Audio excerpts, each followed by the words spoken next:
Can you hear me? Good? All right. Thanks, everybody, for being here.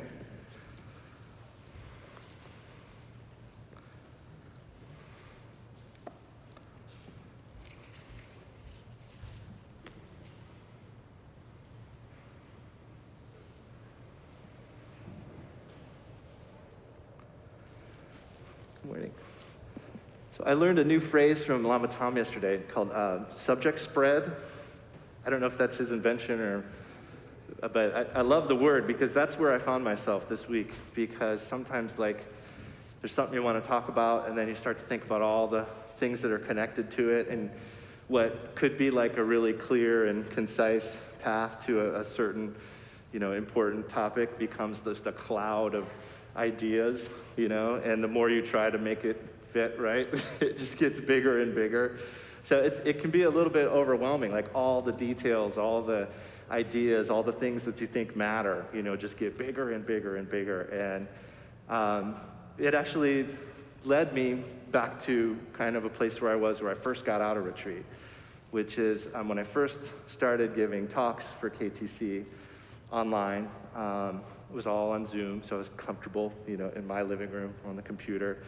I didn't have to really adjust to public speaking. This is actually pretty new to me, getting up in front of people and talking like this. So I tried to take the approach that I saw a lot of the teachers that I admire take, which is speaking extemporaneously.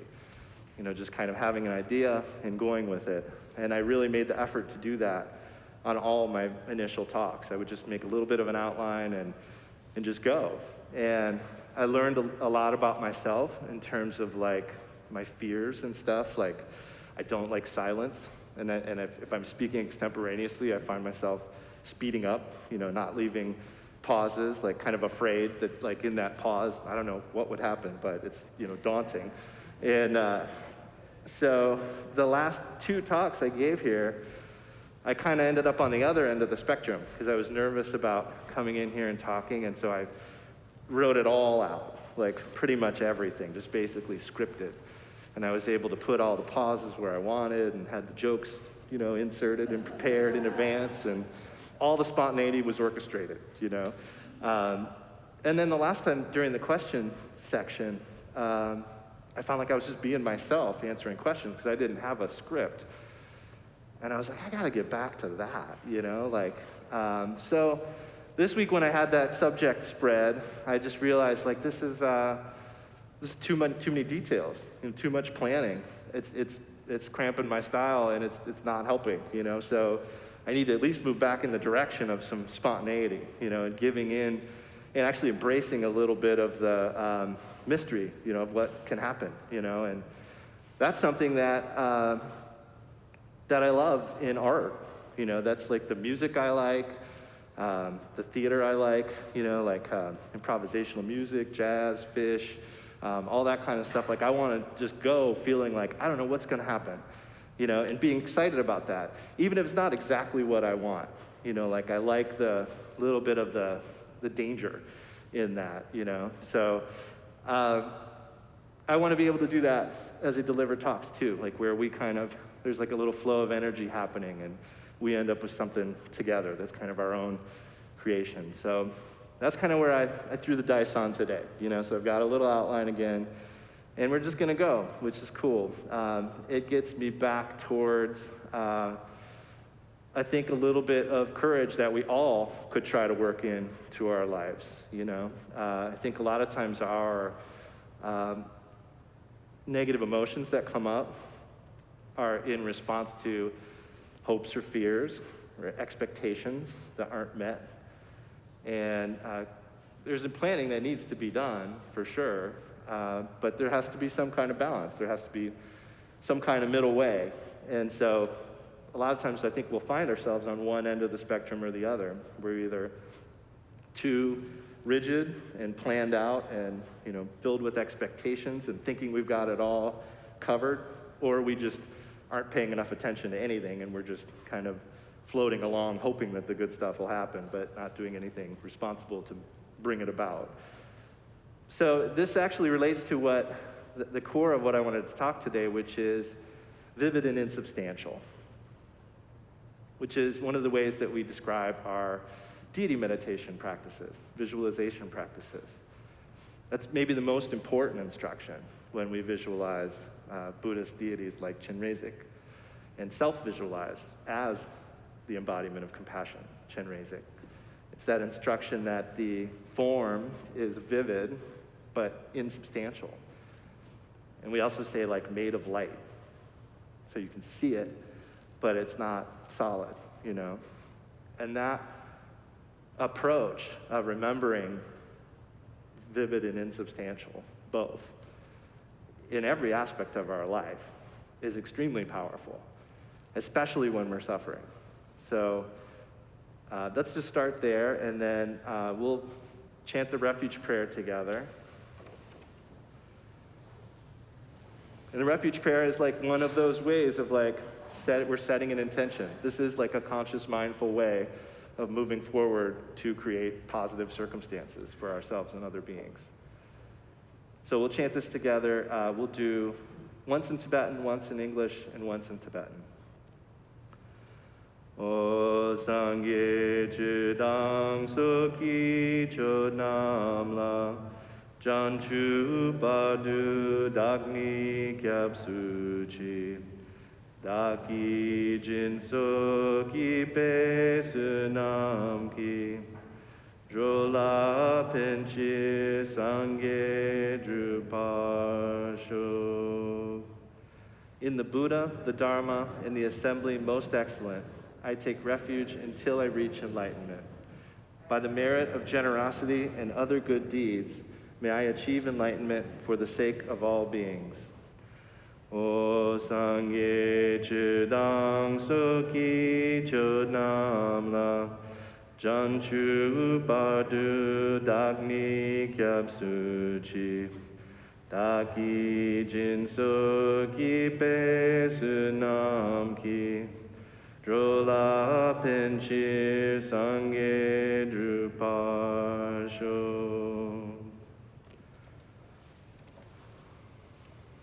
I'll say a quick prayer of my own.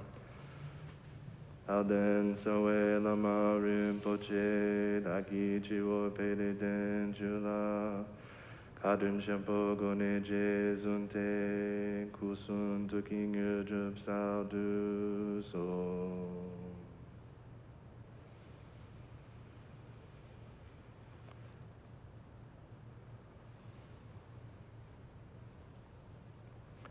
So I think a good place to start anything is thinking a little bit about the Four Noble Truths. So just to recap briefly, the Buddha's first teaching and the foundational teaching, everything else is some exposition basically of that initial teaching. And that teaching was that suffering is a part of life and that we need to understand that. That's what we need to understand, like what that means, the discomfort and the suffering. And that suffering is most often experienced as just a mild discomfort that makes us want to shift something slightly, you know, like it's this urge to constantly adjust stuff so that our comfort is just right.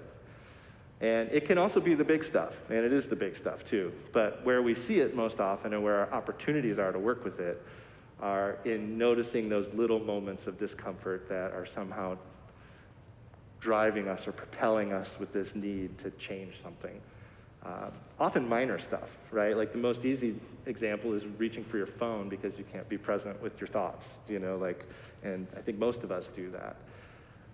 But then the second noble truth was that suffering has a cause, and that cause is fixation or clinging, primarily to the idea of a self. And the Buddha said that that's what we need to abandon. So to be really clear, like we need to get rid of the cause of the suffering. And there's where the mistake is frequently made, that we're trying to get rid of the suffering, but not addressing the cause of that suffering. And so we need to understand the suffering to really understand its cause, like to really believe that fixation and that grasping, primarily to the idea of a self-identity, is the cause of suffering. And then if we can abandon that, the Buddha said that the only thing we need to achieve is the cessation of suffering. That's the only thing that needs to be achieved. And that there is a path to do that. And that path is the only thing we need to rely on. And I think that those like verbs are really what makes this into what some of us might call like a science of mind and a process, you know. If we just believe that suffering is a part of life, that's kind of leaning towards the religion side of it. And that's not awful, but it takes away a lot of the benefit of the Buddha's path, you know, which is coming to understand this stuff and really getting to know it as our own truth, not somebody else's that we're just buying. We see it in our own life when we start to understand suffering. And similarly, when we contemplate these ideas of abandoning clinging, abandoning attachment to the self, like what does that mean? And working with that and asking ourselves over and over, like, am I doing that? What does that mean for me? You know, where do I see this suffering arising and how can I let it go? And similarly, like recognizing that there's only really one thing we need to achieve, which is the end of that discomfort. And that there's a path to do it. And if we're going to rely on anything, that's what we rely on. So the fixation, that clinging to the idea of a self, really arises because of a basic ignorance of the way things are. And in my last talk, I think we talked a little bit about that idea of like thinking things are permanent, thinking things are independent, thinking things are singular, you know, like anything is its own singular entity. You know, like that's actually kind of a mistaken view, even though it's our habitual view of stuff. We don't recognize that things are always changing. They're impermanent. A lot of times when we think of impermanent, we think of like major events of something changing. But there's also this subtle impermanence that's always going on. Like we're always aging. Things are always decaying that have come together. Things are always in this state of change, but we don't recognize that normally. We have some assumption that stuff stays the same. Similarly, we have some assumption that anything is like its own independent thing, when in fact, everything is the coming together of different causes and conditions. The common analogy for that is like a seed or a tree, you know, the idea that like, it's not just that the seed leads to the tree. It's like there's a whole, you know, constellation of causes and conditions that are coming together for that seed. There's the nutrition in the soil where the seed falls. There's where the seed falls. Did it fall under a rock? What kind of nutrients are in that soil? And then each of those causes leads to a whole other web of things, you know, like what made that soil nutrient rich in order to feed that tree? You know, like what course of events and a whole other set of things led to that? And that's how everything arises. That's how we arise. That's how our idea of the self arises, is this collection of different things that have happened to us and different things we've learned. And we'll leave here today different people than when we walked in, you know, because we'll have some different ideas about stuff. And so that this basic idea of not understanding how things really are causes us to freak out a little bit, you know, which again, kind of relates to how I was feeling walking in here today with just a brief set of notes and not my script, you know. This is a little bit of an exercise for me, and thank you for allowing me to do it in front of you, you know, to like get comfortable with, you know, just a little bit of uncertainty. So because of this fixation on the self, we freak out a little bit. We cling to this idea of self-identity in the face of any uncertainty, really. That's where we start to close off and we start to cling on to our ideas of who we are and what we can handle and what we're capable of and what other people should do in relation to us. And so this fixation is a problem. And the Buddha taught that the process of getting rid of these negative emotions which lead to negative actions and then become the causes of future suffering. The Buddha taught that the process of abandoning those kleshas begins with something called distancing.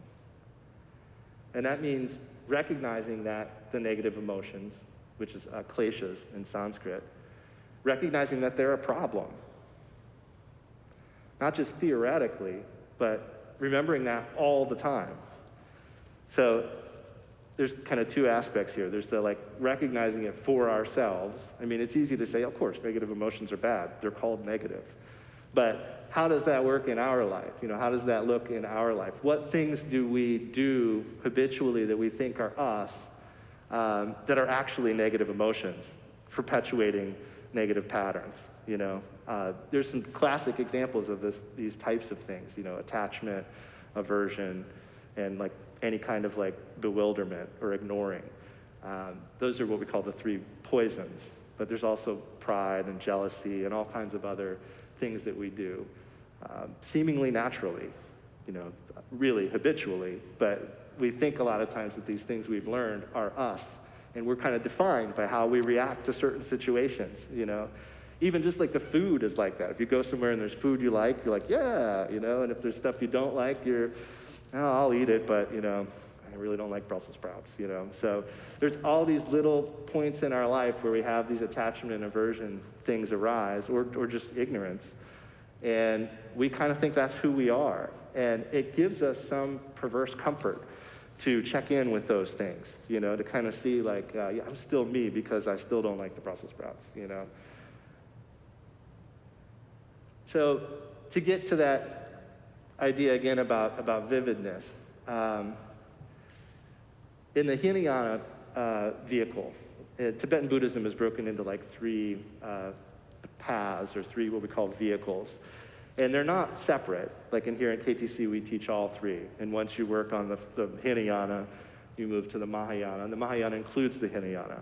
And similarly, the Vajrayana includes the Mahayana and the Hinayana. So in a way, we're kind of working on all these at the same time. But we do, for the sake of like talking about them, break them into three things. And so the first approach, the Hinayana approach, I think can be kind of related to the vividness aspect, because it's about understanding our situation via what it seems to be. We take what happens and we look at it, who we are and the way phenomena is, and we kind of take it for granted that there, we just don't really examine, is that stuff really real? We kind of go with the idea that, yeah, it does seem like there's a self, and it does seem like there's stuff happening, so what's really going on? And that's where we talk about, in particular, interdependence, that idea we talked about a moment ago. We talk about karma, which is habit energy, tendencies, propensities. So, for instance, the last hour in here was shamatha meditation. And in shamatha meditation, we work with watching our thoughts, we place our attention on the breath, and when we notice that we're thinking, we bring our attention back to the breath. And in doing that, we start to see how we react to divergences from things that we want to do. In a session of meditation, we have the intention of placing the attention on the breath, but then we get distracted. We think about work, we think about dinner, we think about lunch, we think about what the person said to us the other day, and then how do we come back from that? Do we get upset? Are we angry? Do we think we're like not competent meditators because all of a sudden we had a thought in the middle of a meditation session? Or do we recognize that we'll always have thoughts arising, and we just are able to gently bring our attention back to the breath again, with some kindness and with some, maybe a little bit of humor and patience too. And that is a place where we start to see our habits. That's, what we see on the cushion relates directly to what we do throughout the whole rest of our day. And that's a really important piece of the path, is recognizing that what comes up on the cushion is not an isolated event. There's a reason why these practices are skillful. They call up our own styles of attachment. They call up our own habits. And so we need to pay attention to that and think about how do those things that are happening on the cushion apply to, my relationship at home, or my relationship at work, or how I am in traffic, because these things do, they are related. So the practice of shamatha helps us to begin to see our relationship with both a practical goal, placing the attention on the breath, and the reality, the unknown reality that surrounds it, kind of just this open ground where whatever, comes up in our mind just appears. And it seems like where is this coming from? It's kind of strange that we're pretty sure who we are, but what happens in our mind is someone else is putting it together, right? We don't get to pick what shows up in our mind in a session of meditation, but that's what we tend to relate with, is this seemingly chaotic stream of thoughts that we aren't really in charge of, like where we should be moving that self-identification to is that open aspect of the practice, that aware aspect of the practice, the aspect that notices things as they are, that sees them and then makes kind, patient adjustments, with a little bit of humor.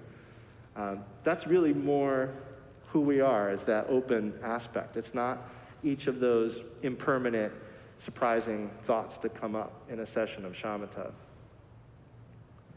So last time I was here, I talked about the commitment to do no harm and the idea of refraining reflectively. So like when we don't do something, having some awareness of what it feels like to not do that. And we talked about it in specific with the idea of the pratimoksha vows, which are like not to kill, not to steal, not to lie, and how when we engage in a practice of refraining, we will feel the discomfort. And that is that discomfort that the Buddha was talking about. Like we're actually engaging with it a little bit and coming to understand it better and not reflexively jumping to a distraction or ignoring, like we're not giving in to the attachment to a perfectly wonderful session of meditation. We're not giving into the aversion of like getting angry when there is a thought, and we're not giving into the ignorance of just not paying any attention. So then when we get into the Mahayana, the second cycle of the Buddha's teaching, I think that emphasizes more of the insubstantial aspect. In that now we do start to look at how things really are. We do start to look at like, what is the nature of my mind and what is the nature of phenomena. And we're taught that nature is empty or limitless or voidness. And the idea there is that empty does not mean there's nothing there. It just means that we can't find anything in there that is the essence of what it is. So for instance, a common example is like a table. Like if you have a table, you've got the top of the table, you've got the legs, and if you take the legs off and break the top of the table in half, like where's the table? You can say those are the pieces of the table, but is there anything in there that is table? I mean, these are the kind of things we have to contemplate. Like there's nothing in any part of a table that is a table. It's just a collection of things that have come together. And actually the older example is like a chariot. Like if you take all the wheels off and the axle and all that stuff, like where's the chariot in there? And then similarly, we think about ourselves, the physical body, like what part of your physical body is me? Like if you lost all your limbs, would you still be you? If you lost your head too, would you still be you? Like where in you, in the physical body, is you? Are you the same person if those things change? And I think when you do this type of analysis, you find there is no part of your body that you can physically say is you, is me. But then we may say, well, it's the mind, And if you look at the mind, then you start to say, what's that? Where in the mind is what I might call the mind? I have this string of, like we talked about, seemingly random thoughts that comes up. I have this awareness. I have a lot of feelings and habits and things like that. I'm learning new things all the time, so I forget things all the time. But it still seems like there's a me in there, but you can't really put your finger on where you are in there. Like this is a collection. This is a changing collection, a process that just for convenience we call me. We call it a self. And we kind of have to do that to get around in the world. Like that's how, we have relationships and jobs, and we've got to do that to some degree. And then maybe surprisingly, the commitment that's related with that vehicle is the commitment to take care of one another.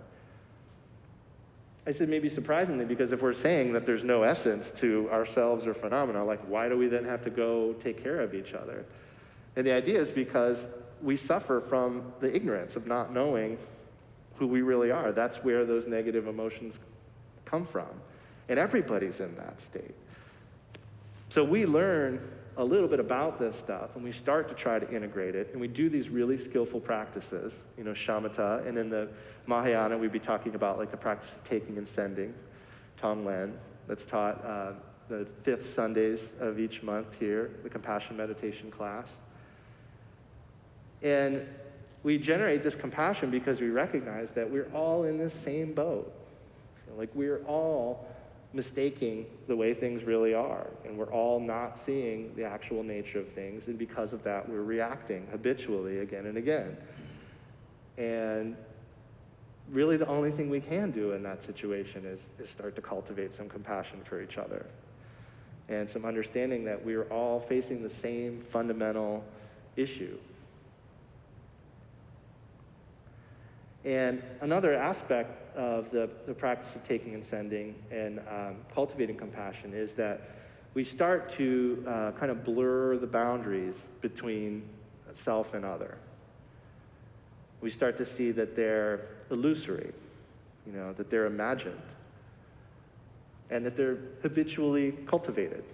The more we believe in them and the more we react because of them, the stronger they seem. But there's nothing real there. There's no there. And then to the degree that we become familiar with our own suffering, like our own ways of not seeing our nature or understanding how things actually arise, and then reacting habitually with negative emotions and negative action, thereby creating more suffering. To the degree that we become familiar with that process in ourselves, we become better able to be present with others who are suffering. We start to see that their suffering is like ours, and that we understand when they get seemingly upset for no reason, like they have a certain quirk or they have a certain need and they feel like that's who they are, and they're acting in ways that may be not beneficial to them or to other people or to large groups of people, but at the end of the day, there's the same mistake happening. And so beginning to just simply be present with our own suffering and then recognizing that other people are going through the same issues, we become able to be comfortable not only with ourselves and our situation, but with others and their suffering. And we can cultivate compassion and actually be better able to be there with people when they're suffering. That's one of the best reasons, really, I think, to do the practice of taking and sending. And anyone who works with people on a regular basis, which is probably all of us in some way or another, that's a super useful practice, healthcare, customer service, there's all these situations where we can become quite angry with the way other people are behaving. And that causes us problems, and we can be more skillful in being able to at least understand the suffering they're having. We don't have to endorse bad behavior or stand by for it, but we can at least start to see that there's an empty nature to that. It's not as solid as we think. Just because someone else feels like their feelings are real solid, we don't have to join that delusion, and that's usually what happens when we encounter suffering or anger or pride or things that, these negative emotions, when we encounter them, we tend to mimic them, We feel almost like we have to. If somebody yells at you, there's a real strong urge to yell back, and we don't have to. And so beginning to understand our own sort of insubstantial nature and their insubstantial nature and the insubstantiality of even the idea of self or other helps us to be present with others more effectively. And then when we get into the practices and ideas of the Vajrayana, the third turning of the Buddha, the wheel of Dharma, we start to put the vivid and the insubstantial together. And this is starting to understand our situation via the union of what we see and what's the real truth.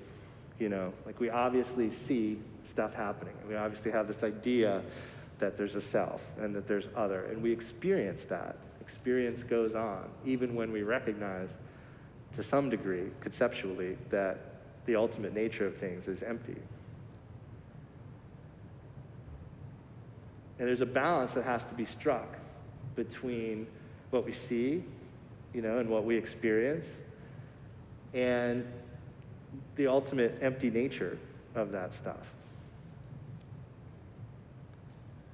And in this way, like all phenomena and all experience can be a sacred path to awakening. I mean, nothing is excluded. And that's the real beauty of Vajrayana, or the Tantrayana is another name for that. And Tantra actually just means continuity, or like a thread. Like there's a thread of sacredness that runs through everything. And nothing can be excluded. Nothing should be excluded, nothing can be excluded. It is all a path.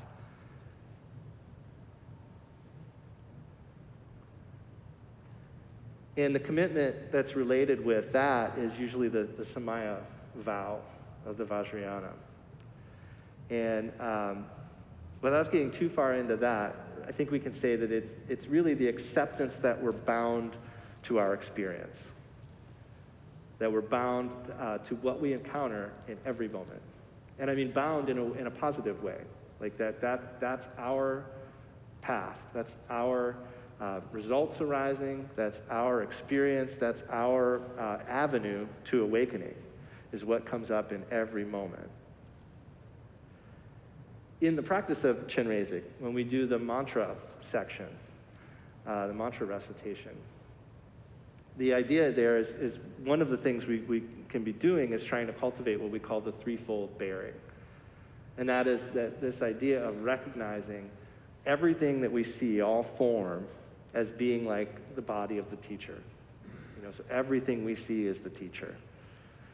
And everything that we hear is sacred sound or mantra. And that the nature of all thought is enlightened wisdom. Not necessarily what we're thinking, but the nature of what we're thinking is enlightened wisdom. So in that way, we see everything as the teacher. And everything that we encounter can be an avenue, and our riches for learning, our particular gift for learning. And I say gift, but I'm also talking about the stuff that we hate, like the stuff that we don't want to encounter. Like those are our specific jewels, really, for finding our own awakening. And it's only through working with everything, with nothing excluded, that we can really do that.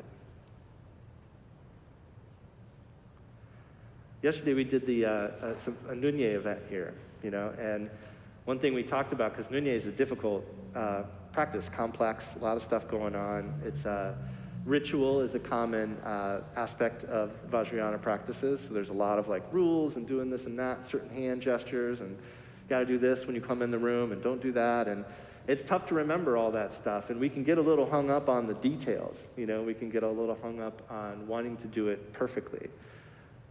But I think one of the best things about working with practices like that as a new person is you have a unique opportunity to work with what it feels like to encounter something that you don't understand. And it's difficult, and you're committed to figuring out.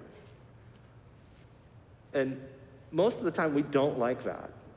That's not, we're opting into it with tantric practices in ritual. We opt into this engaging with something that is complex, and frankly, that we're going to feel inept at for a while. Like it's going to feel like we don't know what we're doing, and we're going to have some discomfort there, but we work with it. We commit to doing it, and we engage, and we are present with that feeling. We refrain from exiting. We also don't cling on to the need for everything to be perfect. And so we have this balance in that way. It's sort of like a balance of vivid and insubstantial. Like we want to do things right, but we also recognize that ultimately, like it's just going to be our experience, like what it is. Like how do we conduct ourselves in a way that keeps us awake without causing more suffering for ourselves and others? How do we not re-engage with negative habits? Now, I frequently give rise to negative emotions in rituals.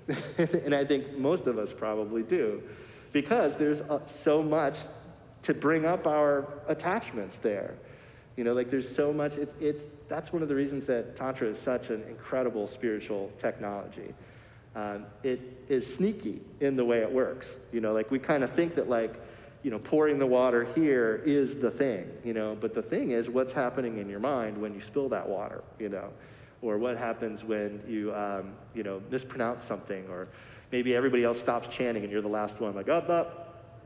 Those moments that are a little bit embarrassing, but they happen, And for me, a lot of times it'll be feeling like I know what's right, like somebody told me how to do something, and I see someone else in the room doing it a different way, and I start quietly judging, like they don't know what they're doing. I know what I'm doing, Side note, in those cases, one thing I found is that in almost every case, someone's told people to do something a certain way. And it was probably their teacher, and it was probably right in the context of what they were doing. So that's another funny thing about ritual, is like there's a right way, but the right way is the way your teacher told you to do it. And even in this shrine room, when we do practices together, you'll see people doing things different ways. And that's okay, because the ritual is about what's coming up for you. How are you engaging with the practice and what's going on in your mind? So when we visualize Chenrezig or any tantric deity, they're an embodiment of our own qualities. So we visualize Chenrezig, the embodiment of compassion, and a lot of times we have a frontal visualization, but we also self-visualize as these deities. We self-visualize as the embodiment of compassion. And we create a visualization that is vivid. We try to make sure we can see each detail. We might start just with like moving from the top of the head down. We might just kind of imagine, take a look at the top knot, the little jewel on the top of his head, and then look away and just try to recall that in our mind. And then we might go back and look at the next two that are below it and the knot of black hair in there, and then we visualize that. And the instruction is usually to work from the top down and then back up again. But you can also just try to visualize the whole form in general. Maybe you do details and then kind of zoom out, do the whole body. But at every point in that practice, we're trying to recall that we're not making the deity solid. We're not, and that's what's different, because when we see stuff in the room right now, we think stuff is solid. And we kind of think everything's solid all the time. But we know from what we've already talked about that that's actually not the state of things. Things are always changing. Things are collections. We can even think of that from a science perspective, right? Because you know how much space is in an atom, right? Like it's like a long way from the nucleus to the next like proton or electron, right? So we know that nothing's actually really solid, but we really think it is. So when we do these practices of like Chenrezig, we're trying to remember that things are insubstantial. Like there's no solidity to a deity like that. And we do a frontal visualization, which we interact with, and that helps us to understand phenomena, as they really are. It helps us to understand that like what we see in here appears, but is insubstantial. And then we do a self-visualization, which helps us understand our relative view as it actually is. We visualize ourselves as the embodiment of compassion. And it can feel contrived, in the beginning, for sure. And maybe even like a little fake. But the idea is that our sense of limitation, our sense of having this very centralized view of a self-identity and a need to protect our territory and get everything to fit our preferences and all that, like, that's all wrong view, I mean, what the Buddha taught is that we all have this innate potential for unlimited wisdom and compassion. Unlimited. And part of the way we work with that in the compassion meditation is recognizing that our wish for others to be happy and our wish for them not to suffer is enough, whether it's for one person or all beings. If it's one person, we have a hard enough time, I think, sometimes with the people close enough, like really just doing what we can to make sure they're happy and not suffering. Like, it's difficult even just to work with one person. But through the practice of taking and sending, we engage in a practice where we are able to start to see that innate loving kindness and compassion is enough for everybody, all beings. Like, we can include all beings in that wish for happiness and not to suffer. And our loving kindness and compassion, which is how we talk about that in Buddhism. Loving kindness is the wish for others to be happy and have the causes of happiness. And compassion is the wish for them not to suffer or to create the causes of further suffering. Those things are important because we want people to be happy now, but we also don't want them to be, in the process of being happy, creating causes of suffering. So we need to think not only about what's happening now, but what we're doing in terms of what's going to happen in the future.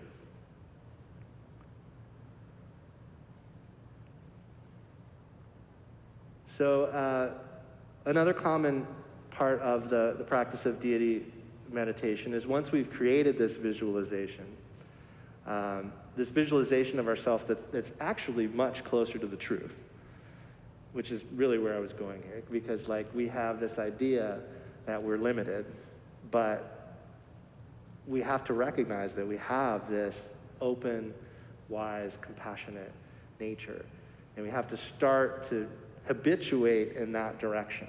So we have habitual things we're doing all the time. We need to start making the right kind of habits, and one of the ways we create those is remembering that we have this unlimited wisdom and compassion. Even just remembering is a good place to start.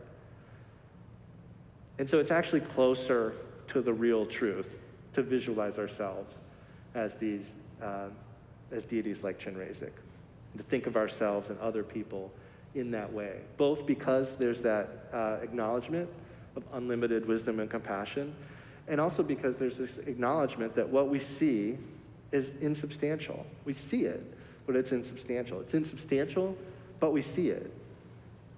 And so it's an and, I think, I was thinking about this yesterday, I may have to retract this, but I feel like it has to be an and relationship, vivid and insubstantial.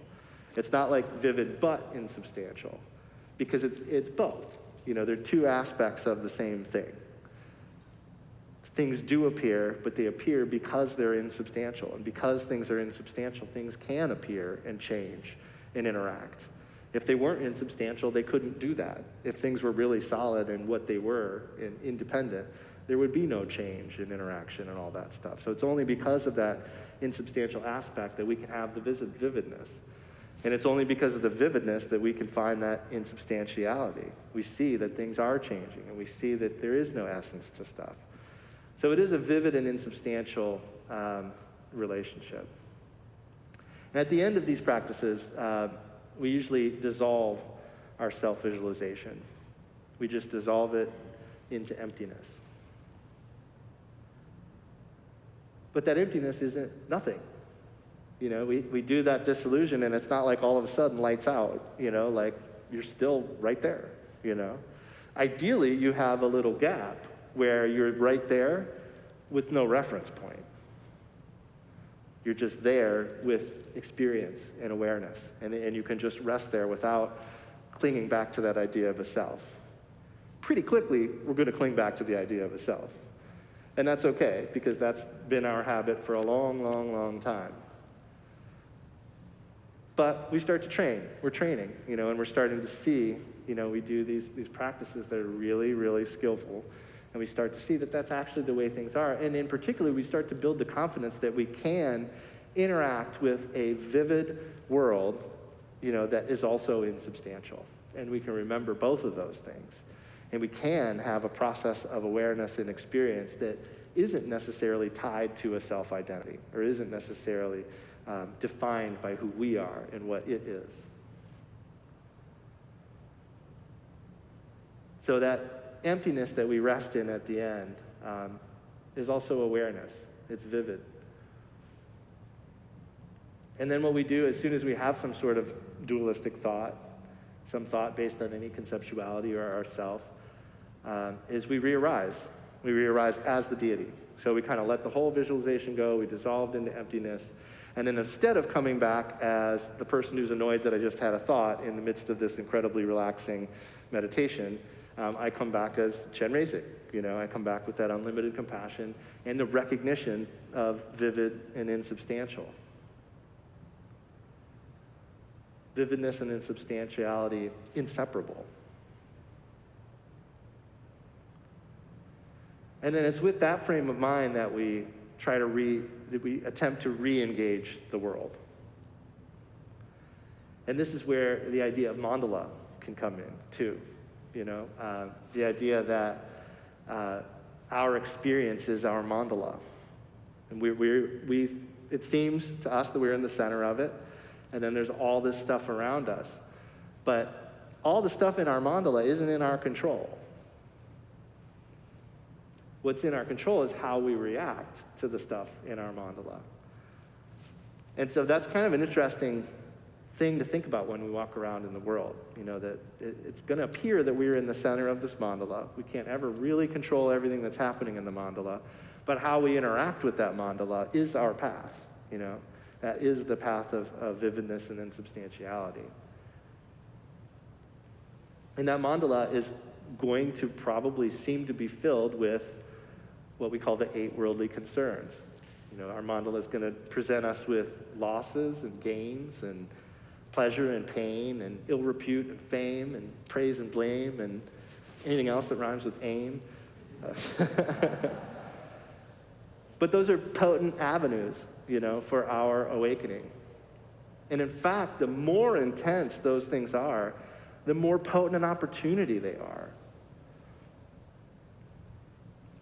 We often think that these disruptions, too, or intrusions on our perfect mandala, we react like with, distaste to those kind of things. Believing that like someone disrupting our mandala is going to somehow keep us in ignorance or mess us up. But that's what keeps us trapped in the suffering. What keeps us trapped is not being able to work with our mandala, not recognizing it to be vivid and insubstantial, and applying some sort of antidote, applying, awareness or compassion, in some way that can actually help us and help others. And I could go on. I think I'll just wrap up by saying, I don't know, did you guys see that mirror that they found at Cincinnati Museum of Art? Yeah, they found this like old mirror that they didn't realize that if you shined a light on it a certain way, it would shine this image of a Buddha, So it's really cool. And they had this thing for, I don't know, decades or something, and nobody had actually done that trick with the light. And so it shines this image up of Amitabha, which sometimes you see him above Chenrezig's head, not right there. But so it's this image of the Buddha Amitabha that shines up on the wall. And immediately I saw that this week, and I was like, I'm talking about that in the talk, for sure. Because, that's this idea of vivid and insubstantial, right? You see the Buddha there. You see this image of the Buddha in light on the wall. But there's no Buddha there. There's no, you can't touch it. There's nothing really there. That image of the Buddha is arising interdependently. It's the light, it's the mirror, it's the wall, it's your eye faculty, it's your ability to see and process what it is. There's all these factors of interdependence that have come together to make that Buddha visible on the wall. And that Buddha is vivid, but insubstantial. There's nothing there. And, but it appears, yet it appears. And there was a point in my 3-year retreat where we were having a lot of conflict in the house, a lot of problems, and it was really, really challenging time. And I got some of the best advice I'd ever gotten from Lama Yeshe Japso, who was one of our retreat mates. And he taught me that, he wrote it out because we were in Vajrayana and we weren't talking, so he had a dry erase board and wrote out that basically that when we suffer, it's usually because we're too attached, too fixated to the vividness of the situation or the insubstantiality of the situation. And that's pretty heavy. And I've been able to see that now in a lot of parts of my life, like when I do find myself suffering a lot, feeling tense, something's not right, like it's been really helpful to me to think, like, what am I clinging to here? Is it the seeming reality of the appearance, or is it the seeming reality of like, insubstantiality alone, that like the things are just insubstantial. One way or the other, we suffer. So I think that's maybe the best place to stop, because that's been really beneficial to me, and I think that's a really practical instruction we can take into the world with us. In terms of formal practice, we teach shamatha here, we teach taking and sending, and we teach deity meditation. So these are all 3 formal practices that you could learn here in classes or one-on-one with one of our meditation teachers or lamas. And I highly recommend that. I mean, that path of interacting with a teacher who knows you and you know them, and you're able to talk about your own experiences and your own doubts and your own questions one-on-one is really like the root of this whole lineage. That's how everything has come down. So I highly recommend engaging in that kind of path or practice. And we have a little time for questions if anybody wants to ask anything. I will do my best to answer.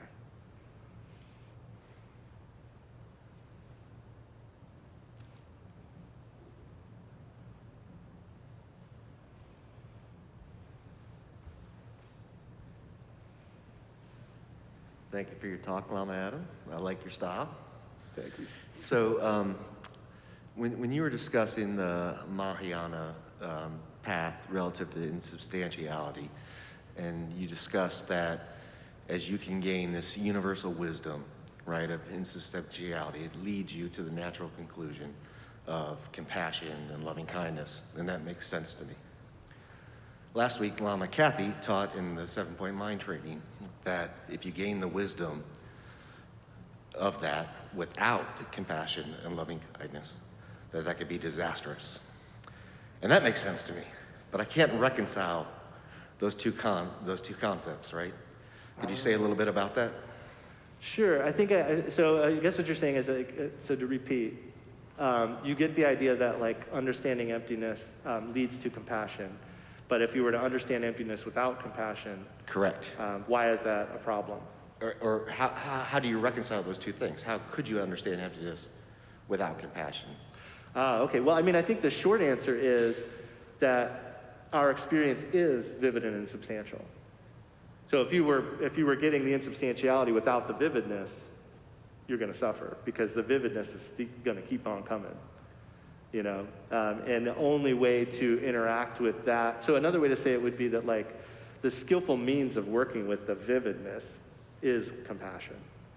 That's how we navigate the details and the lucidity and all that aspect of our existence, is with compassion. That's the way that we interact with the details. But there is a saying, like I think Saraha said, that like the person who doesn't understand emptiness is an idiot, and the person who thinks emptiness is real is like a real idiot. I'm paraphrasing, but I'm paraphrasing for sure. But the idea being that like we can't just forego engaging with the vivid aspect. We can't just forego engaging with what arises from that insubstantiality. And that's actually what leads us to would be called nihilism, just thinking that nothing really matters.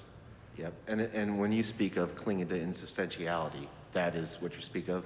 Yeah, like if you were to just like be enraptured with emptiness, Yeah, thank you. Yeah, you're welcome.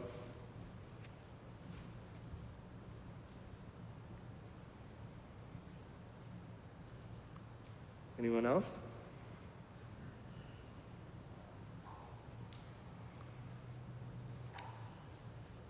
I always learn at least one thing, often more, coming here. However, there's this issue of forgetfulness. But today, you've shared the scripted spontaneity, and I shall remember that. Thank you. You're welcome. Thank you.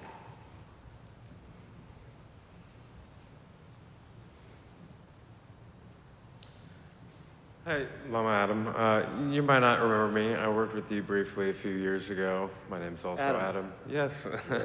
We worked together, and then we didn't, but that was my fault, none of your own. But I just wanted to use this time to say that I thought you did a wonderful job today, and there was so much to take in, to remember. The one thing I am going to take from this is the being kind, patient, with a little bit of humor. You know, I'm going to use that for the rest of the day, and I'm just hope to get to know you better and to work with you again. Like I said, I've been gone for a few years, but I'm back. So. Absolutely. Thank you so much. Good to see you again, Adam. Thank you. Thanks. Maybe we have time for one more if there are any.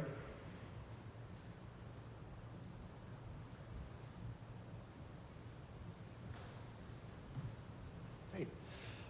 So this is related to the talk that Kempo Ujin did a couple of weeks ago. Okay. Something that I just thought about, which was that one of the things that I've learned is in my meditation is, and from what you've taught, is recognizing that the self is illusory, that we shouldn't get too attached to our imaginations of who we think we are. But it seems to me that there's a very fine line between recognizing that the self is illusory and then sort of devolving into a self-hatred, a hatred of the self, and a sort of bitterness against the ego, which seems to me like it would reinforce it. So I just wanted your thoughts on that. Yeah, that's a great question. So I think you use two words in there, like self and ego. So I think like ego is where we direct if we're going to direct disdain anywhere, it's to the ego, you know, and there are methods like that is taught as part of like Lojong, you know, like actually like kind of speaking, I don't want to say rudely, like, what's the word you use? Scolding the ego, you know, like for all the trouble it causes us, you know, because it really does. It's the ego being this, you know, sense of, there's two ways of talking about the ego. Like one way is like it's what keeps us kind of centered in self-identity. Another really cool definition I've heard Pema Chodron use is it's the part of us that resists what is. So I like that one a lot too. But so the ego is a problem, you know, and it's kind of okay to tell it like, I'm not playing your game anymore, you know. But the idea of the self, though, I think that, like that latent sense that there is a self, like that's what we work on with deity meditation. That's what we start to identify with. If we're going to identify with something in our relative view, it should be this sense that we are vivid and insubstantial, and our nature is unlimited wisdom and compassion. And that, of course, is wonderful, you know, and doesn't need to be denigrated in any way. But so that's kind of what we do with that sense that there's a self at that line where you said we could take it into like self-denigration. Instead, we say, no, I'm going to recognize what it really is and, you know, think of it in that way and train in that way. So that's a good question because it would be a problem to go, you know, the route of self-denigration. Yes. Cool. Thank you. Yeah, you're welcome. Thank you, Ivan. All right, it's 12:30, so we should chant the dedication and move into our realms vividly and insubstantially. So we'll chant in English. By this merit, may all obtain omniscience. May it defeat the enemy wrongdoing. From the stormy waves of birth, old age, sickness, and death, from the ocean of samsara, may I free all beings. The courageous Manjushri, who knows everything as it is, Samantabhadra, who also knows in the same way, and all the bodhisattvas, that I may follow in their path, I completely dedicate all this virtue. And then let's just sit for a moment.